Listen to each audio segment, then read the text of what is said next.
So, SES London 2011, I'm here with the author of this book, Social Media Marketing, and she actually autographed it for me. I'll show you. It's an autographed version of the book, so this is a unique one. You're not getting this one, but Lee Evans. Should we call you Lee or Leanna? What do you prefer? Everybody calls me Lee. It's just easier. And it's easier to spell. L-I as opposed to 5 letters. Okay. So, SES London, you're here speaking about this, I guess? Yes, I did training on Monday. I did an expo clinic yesterday, and tomorrow I speak on Facebook marketing tactics. Okay, so the book on social media marketing. I got the book, and the first thing I thought when I got it was like, oh God, I just don't hope that it's a book about how to set up a Twitter account and stuff like that. It's not. It's a book which really goes into the why and think first. That's what I get out of it the most. Think first.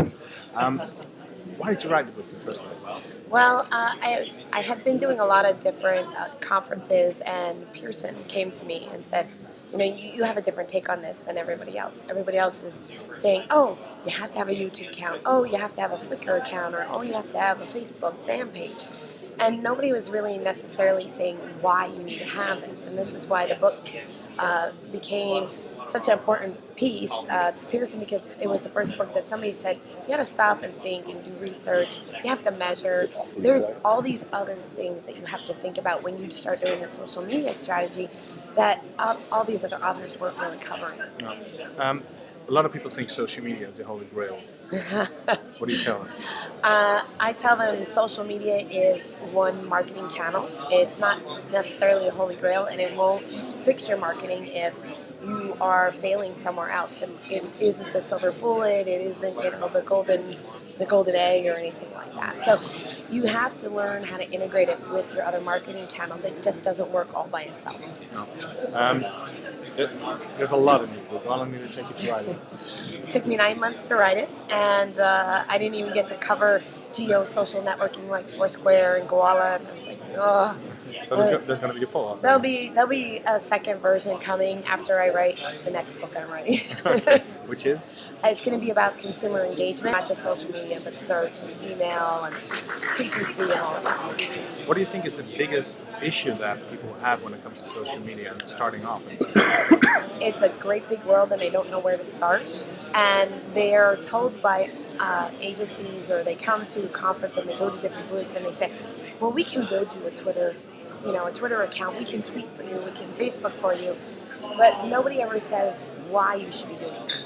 Now, you should have the accounts and put your information out there, but should you be spending your resources? And it's so huge, a lot of people get overwhelmed because most of your businesses are small businesses. You know, there's not many companies out there that can arm their, have an army of people out working in marketing. And it's weird to start first and get the most efficiency, most bang for your buck. I spoke at a conference a few weeks ago. Just looking at if the camera's all right. Because we're seeing it still right now, so I just hope that it'll be okay. I think it's running. So. Okay.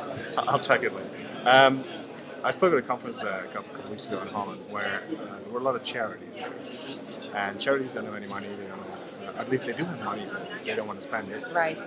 And they don't have the time, is what they say. Mm-hmm. So what would you advise companies who say, we don't have anybody we can put on this full time? Well, I would say look into interns from colleges. They're usually looking for some kind of credits. They're not necessarily pay. They're looking for some types of credits towards their college degree. So work with your local university, even your local high school. They understand, these kids in college understand the technologies, they just don't understand how it relates to business.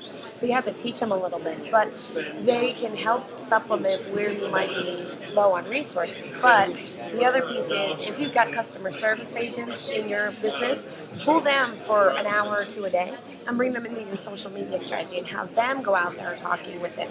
It's you have to reallocate some of your resources. If you think this is a channel for you, you have to learn to reallocate some of your resources and put them into the implementation of your social media strategy. Should we be using the word social media? No. So why I is it don't on, like on it. your book? That's because everybody uses that term. Somebody coined it and it went from there. I really don't think social media really embraces what it's all about. I really believe it's consumer engagement on any level. And it's not just in these social communities. It's about talking and sharing experiences, whether it's a company's experience or a consumer's experience. And that's what it's about because people want to connect with other people. They don't want to connect with a book. They want to connect with me as the author. They don't want to connect with Best Buy as a building. They want to connect with the people inside Best Buy. So I think that's really what it's about. It's consumer engagement. Okay. The social integrate with search, or are they two different kind of things? I think they absolutely have to integrate because social is becoming a great part of the search engine results. So you have videos showing up, you have PDFs showing up, you have audio showing up. All these things need to be optimized.